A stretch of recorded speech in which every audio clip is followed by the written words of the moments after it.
Let me ask you this. Are you Walmart? I mean, do you want to be Walmart?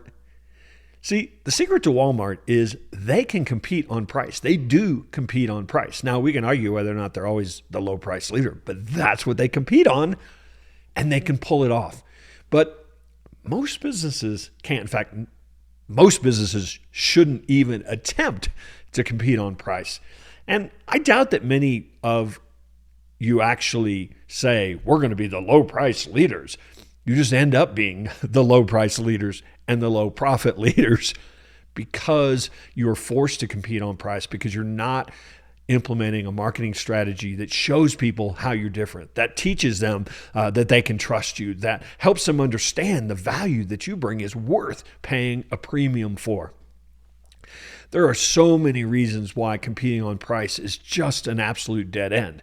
The first one is there's always going to be somebody willing to go lower, willing to go out of business faster than you based on price.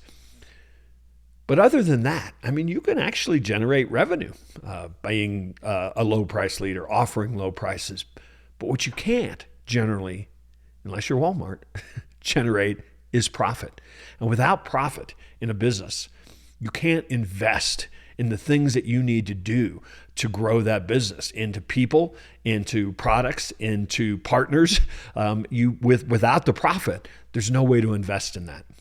Unfortunately, competing on price is also going to bring you the wrong clients. I mean, you've probably seen that, right? I mean, so there's this strange inverse universal law that the less somebody pays you, the more demanding they are going to be as a client. So that client that comes to you and says, look, I know I'm paying more, but it's worth it. I'm willing to pay more for a better experience. I mean, that's who we all want to work with, isn't it? That client that comes to you and wants a deal is really going to be the one that leaves you for the next deal that they get from somebody else. Without profit, without charging, you can't innovate. And that's really one of the keys to growth is growing and innovating with your ideal clients. But without charging enough for your products and services, you're not going to be able to do that. And I think this one's really hard to put a math formula to, but I think you've probably realized this.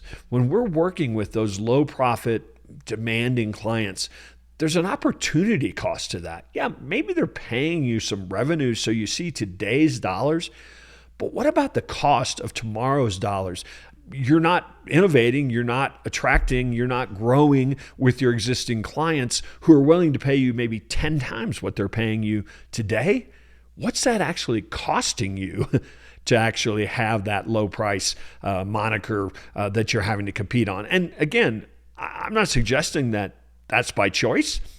In many cases, that is one of the symptoms, one of the major symptoms of not working from a marketing strategy and a marketing plan. I could go on to other things. You can't outsource right. You can't hire right because you don't have the profit to pay to pay really A players to get the talent that you need, or to work with that strategic partner that is actually going to allow you to grow faster and serve your clients better. There are so many things that I think are unseen in many cases. A lot of people will look at their profit and loss statement and all they'll see is revenue number, and they'll see a lack of profit number. But I don't think that quite often we understand the cost of doing that. There's a simple solution, quite frankly, but it's going to take a major mindset shift probably. And for most of you, I've said this to many, many business owners over the years. You need to raise your prices. You need to double your prices. You need to look around and see that your competition is charging far more than you. And it's not because they're any better. It's because they are working from a marketing strategy. They have a compelling message of difference that people are willing to pay for. And that's really one of the values. That's how you charge a premium, by having the right message, by having the right package that you're selling, by addressing the problem that needs to be solved from your ideal client. That's how you can go out tomorrow and raise your prices. And that's really one of the major benefits of working from a marketing strategy and plan.